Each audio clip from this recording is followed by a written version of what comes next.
ఆకాశవాణి ప్రాంతీయ వార్తలు చదువుతున్నది ఎన్ మణి. ముఖ్యాంశాలు: ఉపాధ్యాయ పోస్టుల భర్తీ కోసం వచ్చే నెల మొదటి వారంలో మెగా డిఎస్సి నోటిఫికేషన్ విడుదల చేయనున్నామని ముఖ్యమంత్రి నారా చంద్రబాబు నాయుడు తెలియజేశారు. చేనేత వస్త్రాలకు మార్కెటింగ్ సదుపాయం కల్పించడమే ప్రభుత్వ లక్ష్యమని చేనేత జౌళి శాఖ మంత్రి ఎస్ సబిత తెలిపారు. రాజధాని అమరావతిలో 90% పనుల టెండర్లు పూర్తయ్యాయని పురపాలక పట్టణాభివృద్ధి శాఖ మంత్రి నారాయణ వెల్లడించారు. రాష్ట్రంలో 2029 నాటికి 20 లక్షల ఉద్యోగాలు కల్పిస్తామని మంత్రి నారా లోకేష్ స్పష్టం చేశారు. వార్తల వివరాలు: రాష్ట్రంలో ఉపాధ్యాయ పోస్టుల భర్తీ కోసం వచ్చే నెల మొదటి వారంలో మెగా డిఎస్సి నోటిఫికేషన్ విడుదల చేయనున్నామని ముఖ్యమంత్రి నారా చంద్రబాబు నాయుడు తెలియజేశారు. అమరావతిలో ఈ రోజు నిర్వహించిన కలెక్టర్ల సదస్సులో ముఖ్యమంత్రి మాట్లాడుతూ, రాష్ట్రాన్ని పునర్నిర్మించే ప్రక్రియ చేపట్టామని, సంక్షేమం, అభివృద్ధి, సుపరిపాలన ప్రజలకు అందించాలని అన్నారు. 2025-26 విద్యా సంవత్సరం ప్రారంభం నాటికి నూతన ఉపాధ్యాయ నియామకాలు పూర్తి కావాలని అధికారులకు స్పష్టం చేశారు. వచ్చిన మొదటి సంతకం 16,347 ఉద్యోగాలు డిఎస్సి ద్వారా ఇస్తా ఉన్నాం. మెగా డిఎస్సి పెడతా ఉన్నాం. ఈ ఫస్ట్ వీక్ లో మెగా డిఎస్సి నోటిఫికేషన్ ఇష్యూ చేస్తారు. ఏబిసిడి కేటగరైజేషన్ కూడా హామీ ఇచ్చాం, ఎన్నికల్లో చెప్పాం. అది కూడా రిపోర్ట్ వచ్చింది, కేంద్రానికి పంపించాం, ఎస్సీ ఫైనాన్స్ కమిషన్ పంపించాం. ఆ రిపోర్ట్ వస్తానే అది కూడా యాక్ట్ చేసి ముందుకెళ్తాం. అదేవిధంగా మే నెలలో తల్లికి వందనం పథకాన్ని ప్రారంభిస్తామని తెలిపారు. 15,000 రూపాయల చొప్పున ఎంతమంది పిల్లలుంటే అంతమందికి ఈ పథకాన్ని వర్తింపచేస్తామని ముఖ్యమంత్రి పేర్కొంటూ, మే నెలలో తల్లికి వందనం 15,000 రూపాయలు ఇస్తా ఉన్నాం. ఎంతమంది పిల్లలుంటే అంతమంది అని వర్కౌట్ చేస్తున్నాం. తొందరలో మీకు గైడ్ లైన్స్ ఇస్తాం. దాన్ని ప్రాపర్ గా ప్రిపేర్ అయ్యి ప్రాపర్ గా డిస్ట్రిబ్యూట్ చేసే పరిస్థితి రావాలి. బిఫోర్ స్కూల్స్ రీఓపెన్ దీన్ని మనం వాళ్ళకి అందజేయాల్సిన అవసరం ఉంది. అన్నదాత కింద 3 installments from now onwards. Government of India ఇచ్చినప్పుడంతా 3 ఇన్స్టాల్మెంట్స్ కింద 5,000, 5,000, 4,000 మనం కూడా అకౌంట్లో వేస్తాం. ఇది కూడా మీరు గుర్తుపెట్టుకోవాలి. నేతన్నలకు 365 రోజులు పని కల్పించడంతో పాటు చేనేత వస్త్రాలకు మార్కెటింగ్ సదుపాయం కల్పించడమే ప్రభుత్వ లక్ష్యమని రాష్ట్ర చేనేత జౌళి శాఖ మంత్రి ఎస్ సవిత తెలిపారు. ఇందుకోసం మరిన్ని ఎగ్జిబిషన్లు ఏర్పాటు చేయనున్నామని మంత్రి స్పష్టం చేశారు. విజయవాడ నగరంలో చేనేత వస్త్ర ప్రదర్శన, అమ్మకాల స్టాళ్లను ఈ రోజు ఆమె ప్రారంభించారు. ఈ సందర్భంగా పాత్రికేయులతో మాట్లాడుతూ, చేనేత వస్త్రాల అమ్మకాల కోసం రాష్ట్రంలోని అన్ని ప్రధాన నగరాల్లోనూ ఎగ్జిబిషన్లు నిర్వహిస్తున్నామన్నారు. ఇందులో భాగంగా రాబోయే ఉగాది సంబరాల నేపథ్యంలో విజయవాడలో చేనేత ఎగ్జిబిషన్ ప్రారంభించామని తెలిపారు.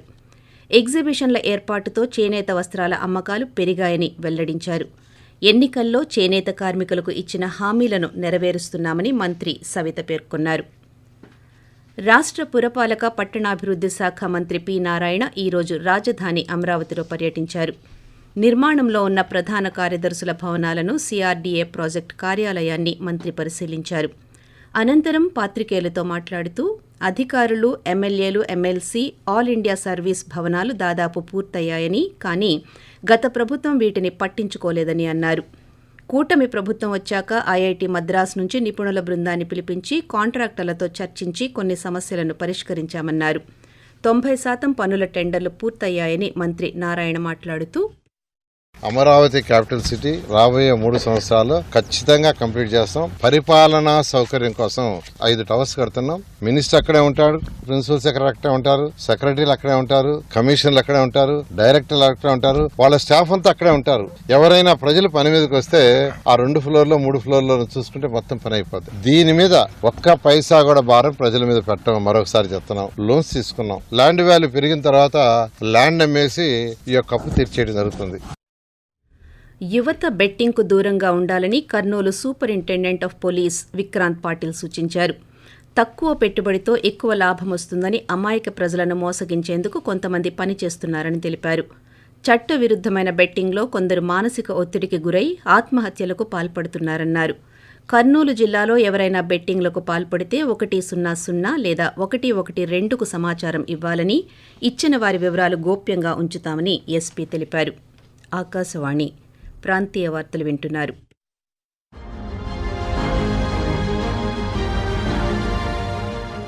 Animation, cinema, gaming, comics, advertising వంటి సృజనాత్మక రంగాలలో యువత నైపుణ్యాలను అంతర్జాతీయ వేదికపై నిలిపేందుకు రూపొందించిన world audio visual entertainment summit waves సదస్సు ముంబై వేదికగా మే 1వ తేదీ నుంచి ప్రారంభం కానుంది. దీనిపై మరింత సమాచారం కోసం wavesindia.org వెబ్సైట్ ను సందర్శించండి.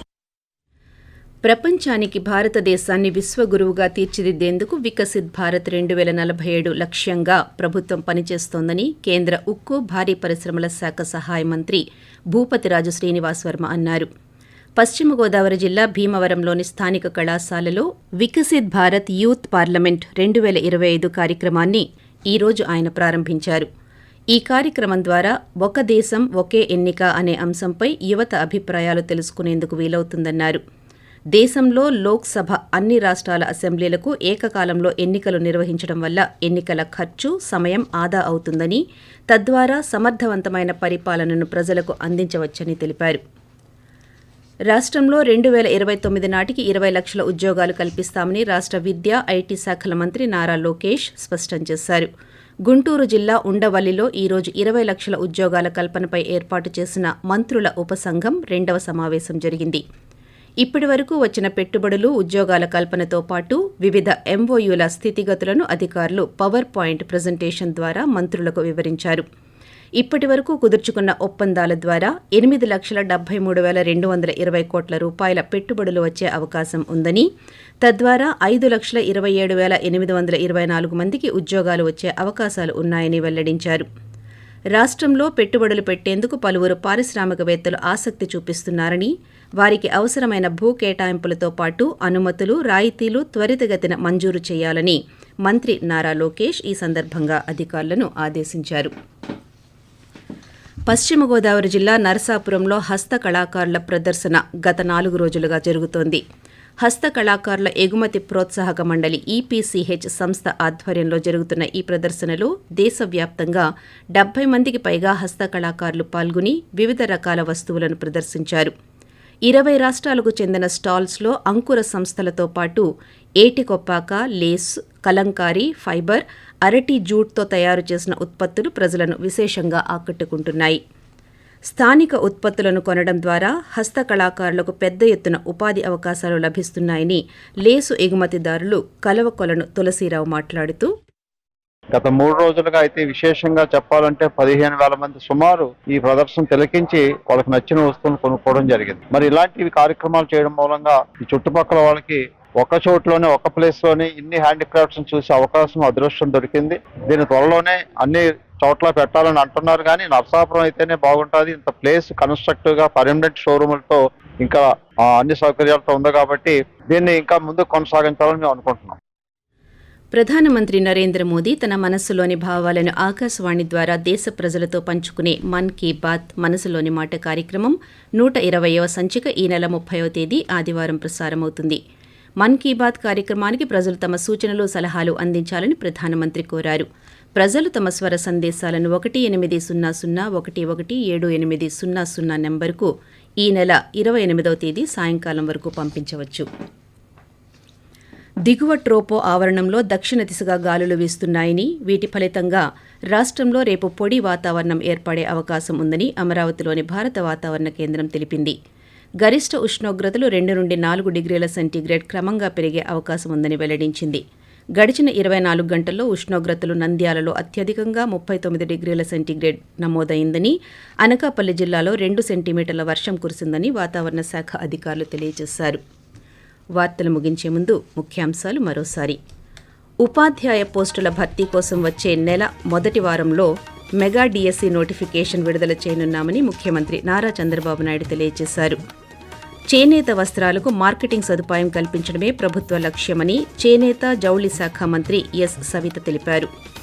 రాజధాని అమరావతిలో 90% పనుల టెండర్లు పూర్తయ్యాయని పురపాలక, పట్టణాభివృద్ధి శాఖ మంత్రి నారాయణ వెల్లడించారు.